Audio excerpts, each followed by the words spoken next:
Hear that? That sound once meant someone urgently needed you. Before smartphones ruled our lives, a little device on your belt, the pager, or beeper, was the ultimate way to stay connected. Doctors, parents, teenagers, even entire industries depended on it. Today, we're digging up the rise and fall of the pager, one of the most unforgettable gadgets of the late 20th century.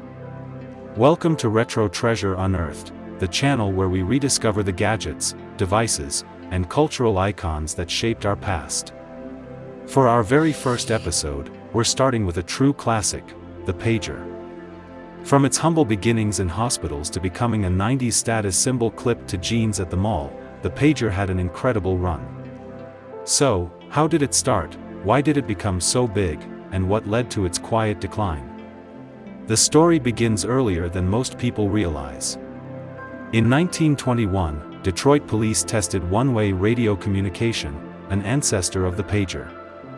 But the real breakthrough came in 1950 when Motorola introduced the first commercial pager, the handy-talkie radio pocket pager.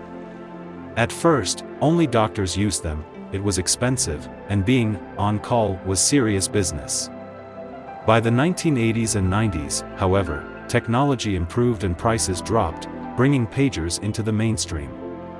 They couldn't make calls, but they could instantly deliver a message, something landlines and even early cell phones struggled with at the time. Hospitals, stockbrokers, delivery services, all relied on the instant beep. In fact, the word beeper came from that distinctive alert sound that cut through any environment. You heard it in busy ERs, on bustling city streets, even in quiet movie theaters. And here's where it gets fun. Do you remember pager codes? 143 for I love you, 911 for urgent, 07734 which spelled hello upside down. Teens and friends used them like a secret language. Every beep was a thrill, a new connection, a secret message, a reminder that someone was thinking of you. Pagers weren't just practical, they were fashion. See-through neon casings, belt clips, custom covers, they were the tech accessory of the 90s. You'd see them at school, at the mall, or even in TV shows and hip-hop music videos. In some ways, a pager wasn't just a device, it was a statement. But by the late 1990s, cell phones were getting smaller, cheaper, and way more capable. Why settle for a one-way message when you could call, text, and play Snake on your Nokia 3310? Businesses shifted. Teens upgraded. And the pager's once iconic beep started to fade into memory. Still, pagers hung on longer than most people think. Hospitals continued using them well into the 2000s, and some still do today, because of their reliability. A pager battery could last days, and they often worked where cell signals failed.